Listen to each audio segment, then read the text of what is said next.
2024 లేదా 25లో డిగ్రీ లేదా బీటెక్ చదివారా? సాఫ్ట్‌వేర్ జాబ్ కోసం ఎదురు చూస్తున్నారా? అయితే కోడ్ జ్ఞాన్ 100 డేస్ కోర్సులో చేరండి, జాబ్ సాధించండి.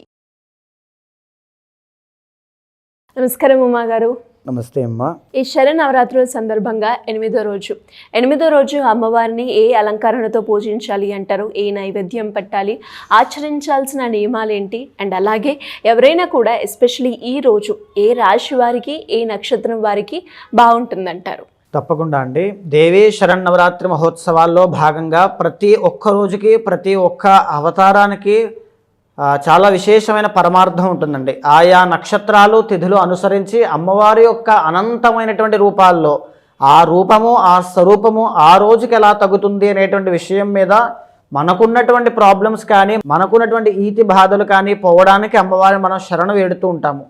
ఆ క్రమంలోనే 8వ రోజు అష్టమి రోజున ఎప్పుడైనా చూడండి, అష్టమి అనేటువంటి తిథికి అమ్మవారి యొక్క ప్రసన్నత చాలా ఎక్కువగా ఉంటుంది.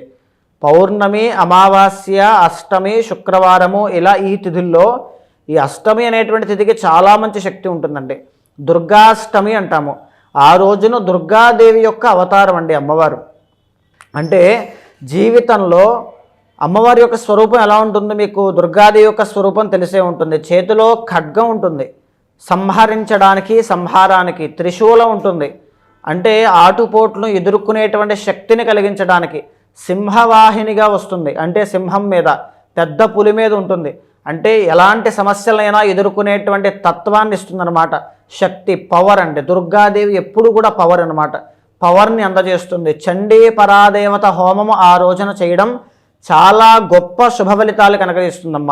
వనదుర్గా మహావిద్యా హోమం చేయడం వల్ల ప్రయోగాలు, దృష్టి దోషాలు, శత్రుపీడ, నరఘోషాది దోషాలన్నీ కూడా తొలగిపోతాయి. ఆ రోజున దుర్గాష్టమి అనేటువంటి రోజున కళల మీద ఆసక్తి ఉన్నటువంటి వాళ్ళు, దాంపత్య సుఖంలో మధ్యలో వేరే వాళ్ళు ఎవరో వచ్చి ఇంటర్ఫియర్ అయ్యి వాళ్ళ ఇన్ఫ్లుయెన్స్ వల్ల మా ఇద్దరి మధ్యలో ఇబ్బందులు కలుగుతున్నాయని కోరుకునేటువంటి ఇబ్బంది పడుతున్న వాళ్ళు దూరం అయిపోతే బాగును, మేమిద్దరం కూడా ధర్మబద్ధంగా ప్రశాంతంగా ఉండవచ్చు అని కోరుకునేటువంటి వాళ్ళు 8వ రోజున సద్వినియోగం చేసుకోండి. మీ మ్యారిటల్ లైఫ్లో ఎన్ని ఇష్యూస్ ఉన్నా ఆ రోజున వనదుర్గా మహావిద్యా హోమము అనేటువంటిది అన్నిటినీ కూడా ఖండించేస్తుందండి, శత్రు నాశనం చేస్తుంది.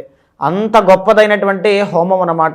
తర్వాత ఏంటి అంటే అష్టమి నాడు వాహన ప్రమాదాలు అయ్యేటువంటి సూచన ఉన్నటువంటి కర్కాటక రాశి వాళ్ళు, సింహరాశి వాళ్ళు, కుంభరాశి వాళ్ళు, ఈ 3 రాశుల వాళ్ళకి కూడా ఆకస్మిక ప్రమాదములు, ఆకస్మిక నష్టములు అనేటువంటివి కనబడుతూ ఉన్నాయి. కాబట్టి ఇవే కాకుండా అండి, మేము ఒకప్పుడు ఒక మంచి స్థాయిలోకి వెళ్ళాము, చాలా గొప్ప స్థాయిలోకి వెళ్ళిన తర్వాత సడన్లీ డౌన్ఫాల్ అనేటువంటిది లైఫ్లో మాకు వచ్చింది.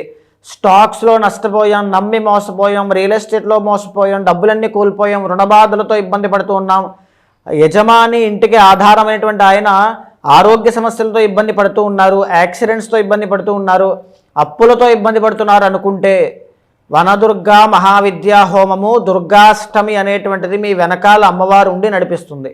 అమ్మవారి యొక్క కవచము మీ వెనకాలని నడిపిస్తుంది. మీ పర్సనల్ చాట్లో బలం లేకపోయినా ఉన్నా సరే ఆ రోజున తప్పకుండా సద్వినియోగం చేసుకోండి.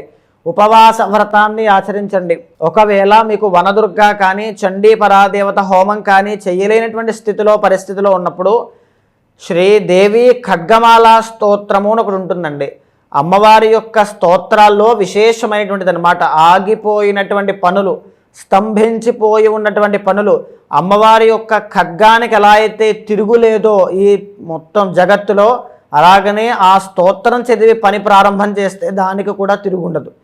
అంతటి గొప్ప స్తోత్రము శ్రీదేవి ఖడ్గమాల స్తోత్రాన్ని చదవండి. సాయంత్రం వేళ 16 సార్లు అమ్మవారి యొక్క స్తోత్రాన్ని చదవడం. మణిద్వీప వర్ణన అనేటువంటిది కూడా 16 సార్లు చదవండి. సకల సౌభాగ్యములు, సకల ఐశ్వర్యములు అన్నీ వస్తాయి. శత్రునాశనము అనేటువంటిది జరుగుతుందండి. ఇంకా ఎలా అంటే జీవితంలో టార్గెటింగ్ అనమాట. వాళ్ళని ఎలాగైనా జైల్లో పెట్టాలి, వాళ్ళని ఎలా అయినా ఇబ్బంది పెట్టాలి, వాళ్ళకి అనారోగ్య సమస్యలు రావాలి అని చెప్పి కొన్ని వందల మంది ఎదురుగా ఉండి శత్రువులు ఇబ్బంది పెడతారు. ఎంతమంది ఉన్నా సరే జాతకంలో గజకేసర యోగాలు ఉండేవి పని చేయకపోయినా దుర్గాష్టమి ఒక్కరోజున సద్వినియోగం చేసుకుంటే చాలండి, అన్నీ బాగుంటాయి. అండ్ ఇంకొకటి ఏంటి అంటే కళల పట్ల ఆసక్తి అన్నమాట.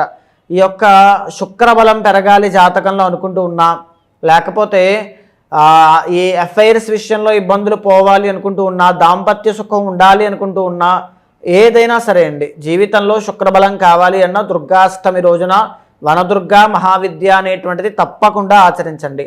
అమ్మవారికి పెట్టాల్సినటువంటి నైవేద్యం ఏమిటి అంటే దద్దోజనము. దద్ధి అనేటువంటిది పెరుగు అండి. పెరుగుతో తయారు చేసిన పెరుగన్నం పెట్టచ్చు, దద్దోజనం కూడా పెట్టచ్చు. సో అమ్మవారికి నైవేద్యంగా పెట్టండి. పులిహోర, తర్వాత పులగం అంటూ ఉంటారండి. సో పులగం నైవేద్యంగా పెట్టడం వల్ల అమ్మవారు విశేషమైనటువంటి ధనప్రాప్తిని, శత్రునాశనాన్ని, ఐశ్వర్య ప్రాప్తిని కలగజేస్తారమ్మ. అమ్మవారికి ఆ రోజు ఎవరైనా కూడా పూజ చేసే సమయంలో ఏ మంత్ర జపం చేస్తే మంచిది అంటారు? తప్పకుండా శ్రీమాత్రే నమః అనేటువంటి మంత్రంతో పాటుగా ఈ శ్రీదేవి ఖడ్గమాలా స్తోత్రాన్ని చదవచ్చండి. హ్రీంకారాసన గర్భిదానలశకాం సౌక్లీం కళాం బిభ్రతీం సౌవర్ణాంబరధారణీం వరసుధా దౌతాం త్రినేత్రోజ్వలాం వందే పుస్తకపాశమంకుశధరాం సృగ్భూషితాం ఉజ్వలాం త్వాం గౌరీం త్రిపురాం పరాత్పరకళాం శ్రీచక్ర సంచారిణీం. ఆ రోజున శ్రీచక్రానికి అర్చన చేసిన, శ్రీచక్రాన్ని ఇంట్లో ఒకవేళ అంటే శ్రీచక్రాల్లో చాలా రకాలుగా ఉంటాయమ్మ. కూర్మ ప్రస్థానము అంటారు. అంటే ఏంటి అంటే యొక్క తాబేలు మీద శ్రీచక్రం ఉంటుంది. పృథివీ ప్రస్థానం అంటారు, నేల మీద శ్రీచక్రం వేసుకోవచ్చు. లేకపోతే మేరు ప్రస్థానం అంటారు, అంటే మేరులాగా పైకి ఉంటుందన్నమాట. ఇలా ఏ రకమైనటువంటి శ్రీచక్రాన్నైనా తప్పకుండా ఆరాధన చేసి సత్ఫలితాలు అది కూడా అతి శీఘ్రంగా వస్తాయండి. ఈ రోజు ఎలాంటి నియమాలు పాటించాలి అంటారు ఉమాగారు? ఆ రోజునండి దుర్గాదేవి యొక్క అవతారం రోజున, ఫర్ ఎగ్జాంపుల్ ఏదైనా ఏ సమస్యతో అయితే బాధపడుతూ ఉన్నారో ఉదయమే సూర్యోదయం కంటే ముందే నిద్రలేచి, అమ్మా నేను ఈ సమస్య మీద బాధపడుతూ ఈ రోజున నీ అవతారాల్లో భాగమైనటువంటి దుర్గా స్వరూపాన్ని, దుర్గా అంశని ఆరాధన చేయబోతున్నాను. సింహవాహినిగా వచ్చి నా హృదయంలోనూ నాలోనూ కొలువై ఉండి ఆపదలని, ప్రమాదముల్ని తట్టుకుని నిలబడేటువంటి శక్తి సామర్థ్యాలు నాకు ఇవ్వు అనేటువంటి ప్రార్థనతో ఒక సంకల్పాన్ని చేయాలి. ఆ రోజంతా కూడా ఉపవాస వ్రతాన్ని నేను చేస్తాను, శ్రీచక్రార్చన నేను చేస్తాను, మీరు ఏ విధంగా అయితే చేయాలి అనుకుంటున్నారో ఆ విధంగా నేను చేస్తాను అనేటువంటి దాంతో అమ్మవారికి కుంకుమార్చన అండి. ఎందుకు అంటే పసుపు సౌభాగ్యానికి, ఐశ్వర్యానికి చిహ్నము. కుంకుమ శత్రు నాశనానికి, తర్వాత ధైర్య సాహసాలు పెంచడానికి, అమ్మవారి యొక్క అనుగ్రహాన్ని, దృష్టి దోషాన్ని తొలగించడానికి చిహ్నము. కుంకుమార్చన చేయండి. ఆ రోజున శ్రీచక్రానికి కుంకుమార్చన చేసిన, ఆ కుంకుమ లలాడానికి ధారణ చేసిన నరఘోషాది, దృష్టి దోషాది దోషాలన్నీ తొలగిపోతాయమ్మా. థ్యాంక్ యూ ఉమాగారు. Thank you so much. నమస్తే అండి.